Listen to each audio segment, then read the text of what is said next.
1982 අගෝස්තු මාස 21 වන ශනි දින කොළඹ ද සොයිසා කාන්තා රෝහලේදී මාතර මොරෝක දිවංගත පාර්ලිමේන්තු මන්ත්‍රී කීර්ති අබේවික්‍රම මැතිතුමන්ගේ ඥාති පුත්‍රයෙකු දිවංගත වීරසූරිය අබේවික්‍රම මැතිතුන්ට හා කන්ද උඩරට තිස්ස කපුකොටුව වලව්වේ හින්නි හාමිනේ වූ නාවින්න කෝට්ටගේ දෝන ලක්ෂ්මී අමරලතා මැතිනියට දාවූපන් දරුවන් සිව් දෙනාගෙන් එකම දියණිය ලෙස ශාන්ති කෞශල්‍යා අබේවික්‍රම නමින් රුවැති කටැති පින්වත් ආදරණීය බිලිඳියක උපත ලැබුවාය.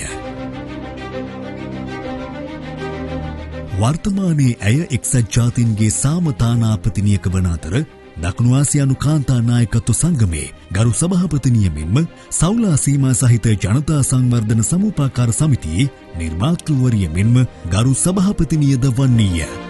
ඇය කෙන්සිංටන් සමූහ ව්‍යාපාරයේ සභාපතිනිය වන අතර ඇය වර්ල්ඩ් ආර්ට් ඇන්ඩ් මීඩියා ඇකඩමි පුද්ගලික සමාගම මෙන්ම ICA පුද්ගලික විශ්වවිද්‍යාලයේ ගරු සභාපතිනියද වන්නීය. අපච්චි කියන චරිතය වටා මගේ ලෝකය ගොඩනගාගෙන තමයි මම ජීවත් වුනේ. එයාගේ සිහින සැබෑ කර ගැනීමේ ආශාව ඉෂ්ට කරන ගමනක තමයි මම යන්නේ. පාසල් නිලැඳුමින් සිය මාධ්‍ය වෘත්තිය ආරම්භ වූ කෞශල්‍යා අබේවික්‍රම මහත්මිය මෙවන විට නිදහස් මාධ්‍යවේදිනියක්, ගත් කතුවරියක්, පුවත්පත් කලාවේදිනියක්, බාහිර කතිකාචාර්යවරියක්, දෙස් විදෙස් දේශිකාවක්, මානව අභිප්‍රේරණය පුහුණු උපදේශිකාවක්, මනෝ සහ නීති සේවා උපදේශිකාවක් මෙන්ම ව්‍යවසායිකාවක් ලෙසද කටයුතු කරන අතර දකුණු ඉන්දියානු ගුඩ් නිවුස් ජාත්‍යන්තර විශ්වවිද්‍යාලයෙන් කාන්තාවන් සවිබල ගැන්වීම උදෙසා Strategy for Leadership and Advocacy ගෞරව ආචාර්ය උපාධියෙන් පිදුම් ලබන්නීය. මේ වෙනකොට ව්‍යාපාරික කාන්තාවක් විදිහට අවුරුදු 4ක් දැන් මම ව්‍යාපාර ශ්‍රේෂ්ඨයට ඇවිල්ලා. මොකද මම කරන වැඩ කටයුතු සමාජ සේවා වැඩ කටයුතු සාර්ථකව කරගන්න නම් රැකියාවක වගකීම් එක කරන්න බැහැ. එහෙනම් මගේම ව්‍යාපාර කරොත් ඒ ලැබෙන මුදල් වලින් ඒ ලැබෙන ලාභයෙන් තමයි මම මට අවශ්‍ය විදිහට සමාජ සේවා කටයුතු කරගෙන යන්නේ. ඇය කිසිදු උපකාරක පන්තියකට නොගොස් අපොස සාමාන්‍ය පෙළ විභාගය ගම්පහ කලගෙඩිහේන මහාවිද්‍යාලයෙන් ඉතා ඉහළින් සමත්ව පොළොන්නරුව රාජකීය විද්‍යාලයෙන් කලා අංශයෙන් අපොස උසස් පෙළ හදාරා දිස්ත්‍රික් කුසලතාවය 34 විනියට ලබා ගනිමින් ශ්‍රී ලංකා රජරට විශ්වවිද්‍යාලයෙන් ජන සංනිවේදනය පිළිබඳ ප්‍රථම උපාධියත් කැලණිය විශ්වවිද්‍යාලයෙන් ජන සංනිවේදනය පිළිබඳ ප්‍රථම පශ්චාත් උපාධියත් ලබා ගන්නීය.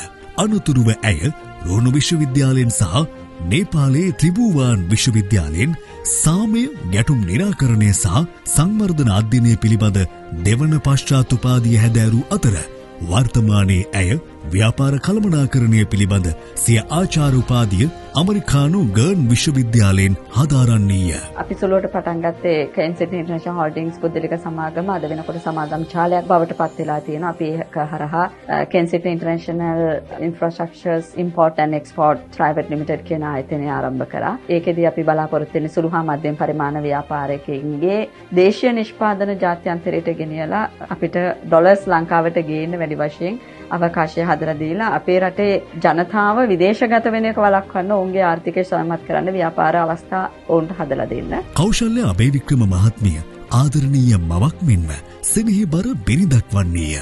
ශ්‍රී ලංකාවේ ප්‍රථම සිංහල නිවේදක දිවංගත ඩී.එම්. කොළඹගේ මැතිදුන්ගේ ඥාති මුණුබුරෙක් මෙන්ම ශ්‍රී ලංකාවේ ලොකුම කලා පවුලේ සමාජිකයෙකු වන එංගලන්තයේ දිත්ත පුරවැසිභාවයේ හිමි ව්‍යාපාරිකයෙකු වන පුලස්ති කන්නංගර මහතාගේ ප්‍රිය බිරිඳ වීම ඇයගේ මාධ්‍ය සහ කලා ජීවිතය වඩාත් ආලෝකමත් කිරීමට හේතුවක් වන්නේ දිවංගත මහාචාර්ය අමරා රණතුංගයන්, ආචාර්ය දයාරත්න රණතුංගයන්, සුප්‍රියා අබේසේකරයන් මෙන්ම දමිතා වෙදසිංහයන් සහ ස්වර්ණා කොළඹගේ වැනි කලා පවුල් සපිරීම නිසාවෙනි. මට පුළුල් දැනුමක් අවබෝධයක් තියෙන නිසා වැඩසටහන් නිෂ්පාදනය සහ එන්ටර්ටේන්මන්ට් ෆීල්ඩ් එක ගැන සහ මීඩියා හොඳ ආකාරයෙන් මීඩියා ක්‍රියාත්මක වෙන්න ඕනේ, නිෂ්පාදන ක්‍රියාත්මක වෙන්න ඕනේ කියන ආසාවක් තියෙන නිසා අපි Kensington International Media Network Private Limited කියන ආයතනය ආරම්භ කරා. ඒත් එක්කම අපේ ඇකඩමි එකක් තියෙනවා World Art and Media Academy Private Limited කියලා. අද ලංකාවේ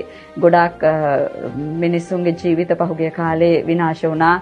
විවිධ ව්‍යාපාරවලට අනාරක්ෂිත ලෙස මුදල් ආයෝජනය කරලා සහ අතත්‍ය වෙනද පොළවල් වල ආයෝජනය කළා නොදන්න සහ නොහඳුනන පිරිස් වලට මුදල් ආයෝජන කළා මුදල් වර්ධනය කරගන්න කියලා.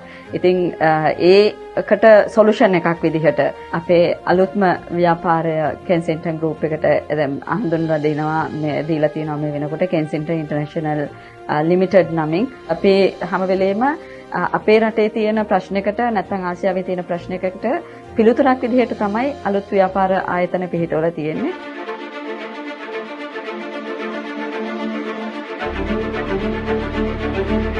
උසස් අධ්‍යාපන අමාත්‍යාංශයේ 21 වන සියවසට උසස් අධ්‍යාපන ව්‍යාපෘති නිලධාරිනියක වශයෙන්ද ශ්‍රී ලංකා සෞන්දර්ය කලා විශ්වවිද්‍යාලයේ උපකුලපතිවරයාගේ ලේකම්වරිය ලෙසද අනතුරුව අග්‍රාමාත්‍ය කාර්යාලයේ ප්‍රවෘත්ති නිලධාරිනියකද වශයෙන් රාජ්‍යාංශයේද අධ්‍යාපන ශාස්ත්‍රයේද පුළුල් වෘත්තිමය අත්දැකීම් රැසක් ලබා ඇති දක්ෂ වෘත්තීය වේදිනියක වන්නේ.